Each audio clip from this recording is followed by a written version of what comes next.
মানে আমি তোমায় সকাল সকাল কোন অলক্ষণে কথা বললাম রানী? আমি তো কিছুই বুঝতে পারছি না। বললেন না, অলক্ষণে কথা বললেন না। ভুলে যাবেন না, আমি আপনার রানী, এই কৃষ্ণনগরের রানী। আমি তো তোমায় একটু কোনো কথা নয়, নিজের কাজ নিজে করুন, বুঝলেন? অন্দরমহলে আমার অনেক কাজ আছে। নিজের কাজ নিজে করব? আমি তোমার স্বামী, আমি তোমার কাছে এইটুকু আবদার করতে পারি না? হ্যাঁ,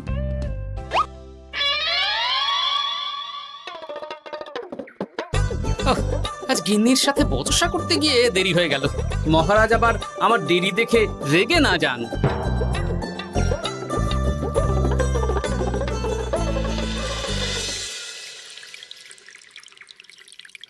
হ্যাঁ, তুমি কথাটা খুব একটা মন্দ বলনি মন্ত্রী।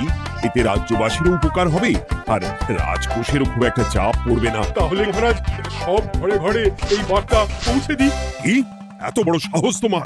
আমার মুখে মুখে কথা বলছো? যাও, বেরিয়ে যাও বলছি আমার চোখের সামনে থেকে। তোমায় আর দেখতে চাই না।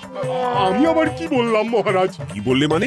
কি বলতে বাকি রাখলে শুনি? বলছিলাম কি, অপরাধ নেবেন না মহারাজ, সেনাপতি তো। চুপ, একদম চুপ। আমি মরছি নিজের জ্বালায় আর তুমি ওই ভুল ভাল বলে আমার মাথা বিগড়ে দিতে চাইছো? মহারাজ রেগে আগুন, এই ছিলেন ঠান্ডা, এই তো মুখে হাসি ছিল, এখন হাতে ডান্ডা। কি বললে কবি? তুমি আমায় অপমান করলে? যাও, এক্ষুনি তোমরা সবাই দূর হয়ে যাও আমার সামনে থেকে। কাউকে চাই না আমি। এই মুহূর্তে রাজসভা আমি শূন্য দেখতে চাই, না হলে আজ সব কটার গর্দান নেব আমি।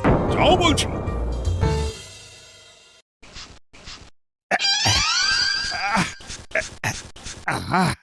একটু শান্তি হলো। ভেবেছিলাম রাজসভায় করব তাই রে নাই রে, রাজা দিলেন ঘাড় ধাক্কা, এখন সবাই বাইরে।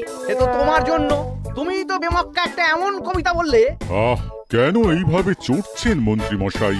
দোষ তো আপনারও। আপনি তো কি একটা বলে রাজা মশাইয়ের মাথা গরম করে দিলেন। আমি আবার কি বলেছি? আরে মহারাজ তো সেনাপতির ওপর রেগে গেলেন। আরে বাবা, আমি আবার কি করলাম? পণ্ডিত মশাই কি সব বলে দিলেন, তখনই তো মহারাজ। এই আমার নামে একটা অসাধু বাক্য বললেই আমি কিন্তু। একই কাণ্ড! কৃষ্ণনগর রাজসভার সভারত্নরা বাইরে বের হয়ে কি মহা হট্টগোল শুরু করলেন।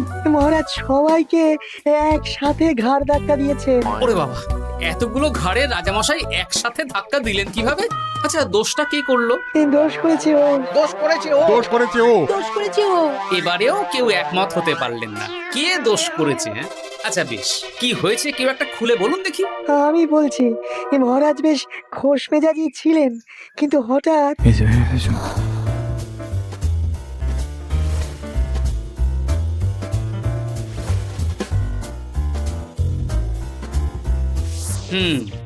এই কাণ্ড!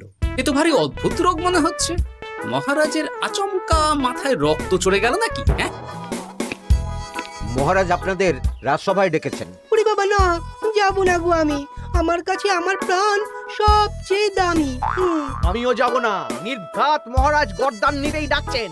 আমিও যাব না গোপাল, আমারও প্রাণের বড় মায়া। আচ্ছা, এটা কি কোনো কথা হলো? হ্যাঁ, প্রাণের মায়া কার নেই বলুন তো? আর মহারাজ যে গর্দান নিতেই ডাকছেন তার কি কোনো মানে আছে? অন্য কারণও তো হতে পারে।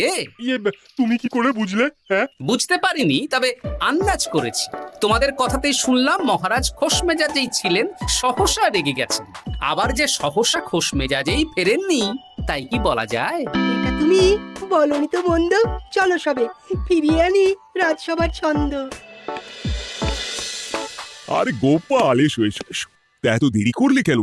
বাকিরা কোথায়? তারা আসছেন মহারাজ। আপনি তাদের ডেকেছেন, তাদের ঘাড়ে কটা মাথা যে তারা আসবেন না। কিন্তু মহারাজ, আমি অন্য কথা ভাবছি। কি কথা গোপাল? আপনি নাকি সভায় আজ হঠাৎ সবার উপরে রেগে গিয়ে তাদের সভা থেকে বের করে দিয়েছেন মহারাজ। এ কি সত্যি মহারাজ? আরে না না গোপাল, মোটেও না। বলতে পারো আমি সবার সাথে একযোগে একটা রসিকতা করছিলাম।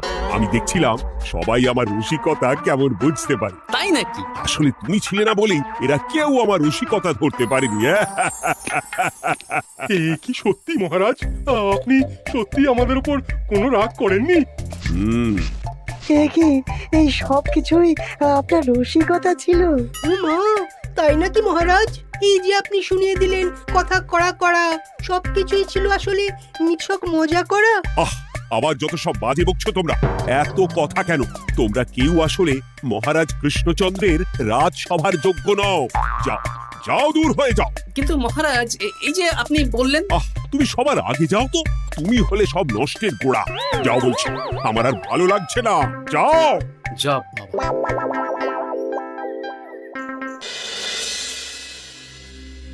কি বুঝছেন? না না না, আমি তো সবই ঠিক দেখছি রানীমা। হ্যাঁ, এটা ঠিক যে নারীর গতি কিঞ্চিত চঞ্চল বটে, তবে তা তো হতেই পারে। বাকি সবটাই ঠিকই আছে। তাহলে এমন হচ্ছে কেন? মহারাজ এইভাবে যখন তখন রেগে যাচ্ছেন কেন? আজ শুনলাম আপনাদের সভা থেকে দুবার বের করে দিয়েছেন, আবার ফিরিয়ে এনেছেন। হুম হুম হুম আমি ওষুধ পাঠিয়ে দিচ্ছি, আর মহারাজের কিঞ্চিত বিশ্রামের দরকার। হ্যাঁ, তোমার মাথা আর আমার মুন্ডু। বলি, আমি বিশ্রাম নিলে রাজকার্যকে চালাবে শুনি তুমি, নাকি ওই অকর্মার ঢেকি মন্ত্রী? না মানে ওই আমি। যাও, আর আমার কথা বলতে ভালো লাগছে না। আমাকে একটু একা থাকতে দাও। ব্যাপারটা কি বুঝলে গোপাল? রাজবৈদ্য তো মহারাজকে দেখতে রাজবাড়িতে গেছেন। কি মনে হয়? গতকালও আমি যখন বাগানে গেলাম,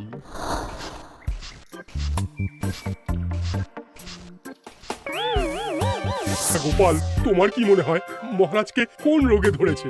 এই রেগে যাচ্ছেন, আবার এই মাথা ঠান্ডা হয়ে গিয়ে ডেকে পাঠাচ্ছেন। আমি বলি কি গোপাল, তখন সবার সামনে বলিনি বটে, তবে এখন তোমার সামনে স্বীকার করতে বাধা নেই। কি কথা বিজ্ঞানী? মহারাজের এই রাগের কারণ হয়তো আমি। আমার মনে হয় আমার দোষেই উনি এরকম বারবার রেগে যাচ্ছেন। কেন? আসলে মহারাজ আমাকে একটা মাথা যন্ত্রণা সারার ওষুধ আবিষ্কারের দায়িত্ব দিয়েছিলেন, তো আমি অনেক চেষ্টা করেও সেই ওষুধটা আবিষ্কার করতে পারিনি। যেটা আবিষ্কার করেছি তাতে সেরকম কাজ হচ্ছে না। আমার মনে হয় ওনার মাথা ব্যথা থেকে এরকম হচ্ছে। সে যাই হোক, তুমি কিছু একটা করো গোপাল। মহারাজের অসুখ কিভাবে সারানো যাবে সেটা নিয়ে কিছু একটা ভাবো। ভাবতে তো হবেই।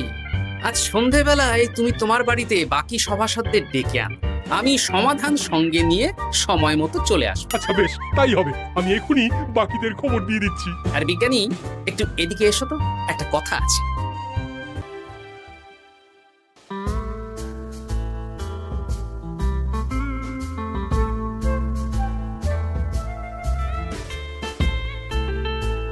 গো, বলি এইভাবে ঘুরলে কি মহারাজের ব্যামো সেরে যাবে? তা সারবে না। তার চেয়ে এক কাজ করি, কিছুটা আলু আর ছোলা সেদ্ধ করেছি, তার সাথে নুন, লঙ্কার গুঁড়ো আর লেবু দিয়ে মেখে আলু কাবলি বানিয়ে দিই, কি বলো? হ্যাঁ, দাও দাও দাও, মন্দ হয় না। মহারাজের মন উচ্চাটন, তার কি কারণ? মাঝে মাঝে আসছেন আর মহারাজ রেগে আগুন হয়ে যাচ্ছেন, আবার যেই সে ব্যামো ঠিক হয়ে যাচ্ছে মহারাজ সেই আগের মতন। তার উপর আবার সভাসদেরা মনে করছে তাদেরও কোনো দোষ আছে। তাহলে দুয়ে দুয়ে চার করতে হবে, কিন্তু কিভাবে কিভাবে কিভাবে? এই নাও আলু কাবলি খেয়ে পেট ঠান্ডা করে নাও দেখি। হ্যাঁ, বেশ কিছুদিন আগে বিজ্ঞানী লেবুর রসের জাদুর কথাই তো বলছিল। আচ্ছা গিন্নি, তুমি তোমার বিয়ের সময় তোমার বাবার মুদির দোকানের একটা কাঠের ছোট বাক্স পেয়েছিলে না, যাতে শ্বশুর মশাই মোহর রাখতেন? উমা, সে বাক্স তো ঝুলকালি মেখে আছে গো, তা দিয়ে তোমার কি হবে? ঝুলকালি লেগেছে? বাবা বাবা বাবা, তাতে তো আমার কাজ আরো ভালো হবে। যাও যাও যাও, নিয়ে এসো দেখি। আমি ততক্ষণে বেশ খানিকটা অদৃশ্য কালি বানিয়ে ফেলি। না না, আমি তো বলছি মহারাজের কোনো রোগ নেই। সামান্য উদ্বেগ ছাড়া আর কোনো সমস্যাই নেই মহারাজের। তাহলে মহারাজ আমাদের এই তুর্কি নাচন কেন নাচাচ্ছেন শুনি, মস্করা করে? তাই তো উত্তর জানা চাই তো।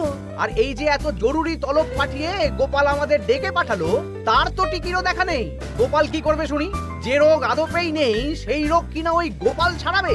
আমার তো বিশ্বাসই হয় না। বিশ্বাসে মিলায় বস্তু, তর্কে বহু দূর, তাই না মন্ত্রী মশাই?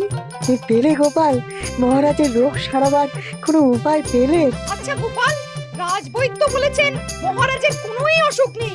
তা তুমি কি সারাবে শুনি? হ্যাঁ, রোগ হয়তো রাজবৈদ্যমশাই ধরতে পারেননি, কিন্তু কিছু তো আছেই যার জন্য মহারাজ এমন আচরণ করছেন, তাই না? তা তুমি বলো না মহারাজ এমন কেন করছেন, আর কি তার সমাধান? এক এক করে বলি। আমি ভেবে দেখলাম এর জন্য আমরাই দায়ী। বলো কি? আমরা সবাই কোনো না কোনো সময়ই মহারাজের রাগের কারণ হয়েছি, তাকে আঘাত দিয়েছি, বিষণ্ণ করেছি। ইচ্ছে করে করিনি হয়তো, কিন্তু করেছি।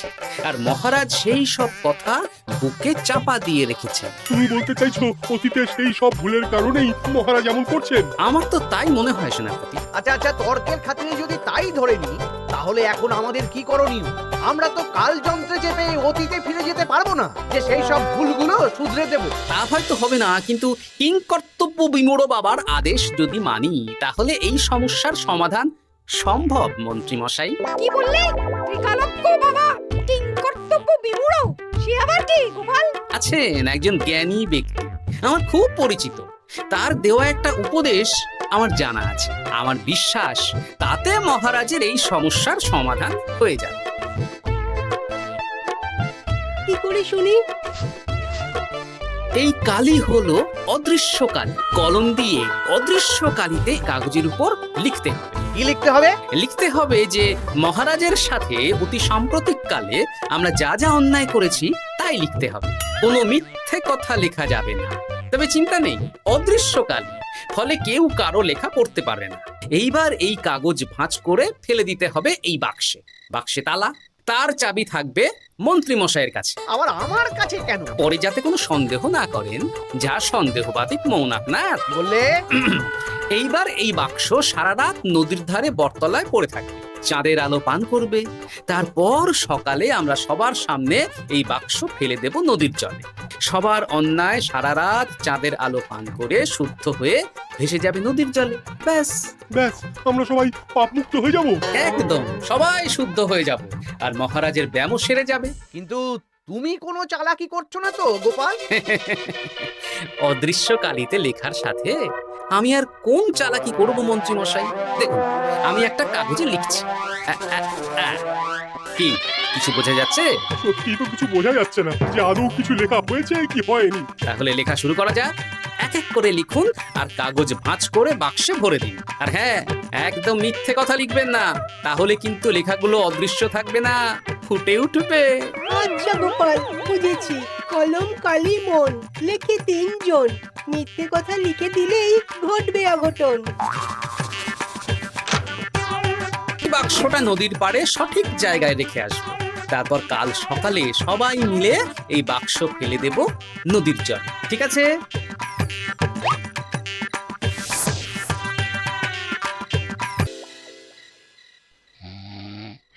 কথায় আছে, মনে যা আসে বলে যাও, ভুলেও লিখো না, তাহলেই বিপদে পড়বে। এদিকে কেমন সবাই নিজের নিজের দোষ লিখে বাক্সে ফেলে দিয়েছে। ভাগ্যিস আমি সবার লেখা কাগজগুলো রাতের অন্ধকারে বের করে আনলাম।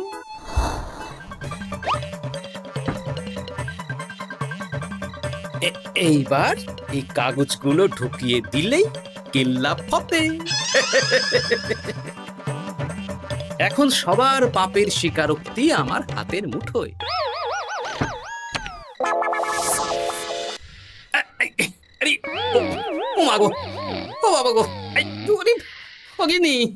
বলি, নাক ডেকে তো ঘুমোচ্ছ, আমার পিঠটা একটু চুলকিয়ে দাও দেখি।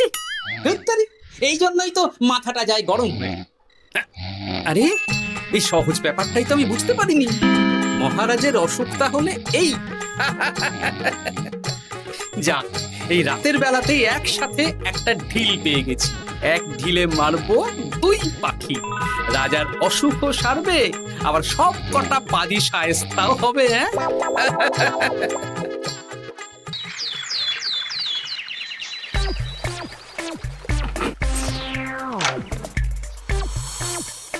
কি এইবার শান্তি হয়েছে তো মন্ত্রী মশাই?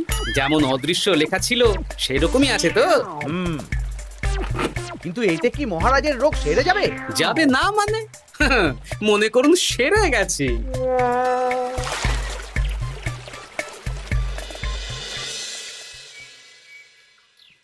তাহলে আজকে সভার কাজ শুরু করা যাক। ক্ষমা করবেন মহারাজ, সবার কাজ শুরু করার আগে একটা দরকারি কাজ আগে করা দরকার। না হলে আবার কখন আপনি আমাদের কারো উপর রেগে যাবেন আর আমাদের সভা থেকে তাড়িয়ে দেবেন তার তো ঠিক নেই, তাই না? আহ গোপাল, আর বিরক্ত করো না। আমার এত সাহস নেই মহারাজ যে আমি আপনাকে বিরক্ত করব। আমি তো জানি নিজের পিঠ যখন নিজে চুলকোনো যায় না আর কেউ থাকে না সেই পিঠ চুলকিয়ে দেবার মতো, তখন কিরকম বিরক্তি জেগে ওঠে, তাই না মহারাজ? এ কি গোপাল, তুমি এত কিছু কি করে জানো? জানাই তো আমার কাজ মহারাজ। আর এও জানি যে আপনার এই বিরক্তির পেছনে সভাসদগণের ভূমিকা ঠিক কি। তার মধ্যে তুমিও আছো গোপাল, তাই না? আছি, পুরো মাত্রায় আছি মহারাজ। তবে হ্যাঁ, আমি কিন্তু তাই বলে রাজকোষের হিসেবে গোলমাল করে মহারাজের কোপের কারণ হইনি মন্ত্রী মশাই। এটা কি গোপাল আন্দাজে বলছে? না হলে কাল অদৃশ্য কালিতে আমি কি লিখেছি সেটা জানলো কি করে? এই, আমি যা লিখেছি সেটাও কি গোপাল পড়ে ফেলেছে নাকি? যাকে পড়লেই বাকি, সব লেখা তো ওই নদীর জলে ভেসে গেছে। আমি যে লিখেছি তার প্রমাণ কি? তবে আর চিন্তা নেই মহারাজ, সমস্যার সমাধান হয়ে গেছে। এখন থেকে আপনি যতক্ষণ রাজসভায় থাকবেন, প্রথমে মন্ত্রী মশাই, তারপর পণ্ডিত মশাই, আর তারপর রাজবৈদ্য পালা করে আপনার পিঠ চুলকে দেবে। কেন আমি কেন চুলকে দেবো? না দিলে যে আপনার কপালে অনেক বড় শাস্তি ঝুলছে মন্ত্রী মশাই। রাজকোষে যে জালিয়াতি আপনি করেছেন তার স্বীকারোক্তি আমি হাজির করব যে মহারাজের সামনে।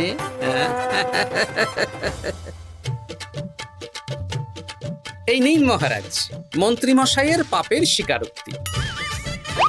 আপনি আগে মন্ত্রী মশাইয়ের লেখাটা পড়ুন, তারপর একে একে সকলের স্বীকারোক্তি দিচ্ছি। এ কি মন্ত্রী, তুমি রাজকোষ থেকে 500 মোহর চুরি করেছো, আর তার বদলে সেই হিসেব তুমি পুকুর পাড় বাঁধানোর খরচ হিসেবে দেখিয়েছো। এই সেরেছি, এটা ফুটে উঠলো কি করে? সে অনেক কাণ্ড মন্ত্রী মশাই, বাকিদের সবারটাই আছে, এত জেনে কাজ কি?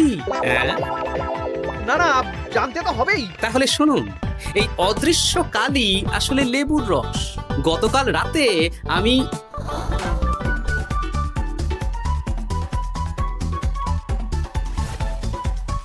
এবার লেবুর রসে অদৃশ্য লেখা কেন বা কিভাবে ফুটে উঠলো সেটা বিজ্ঞানী বোঝাবে।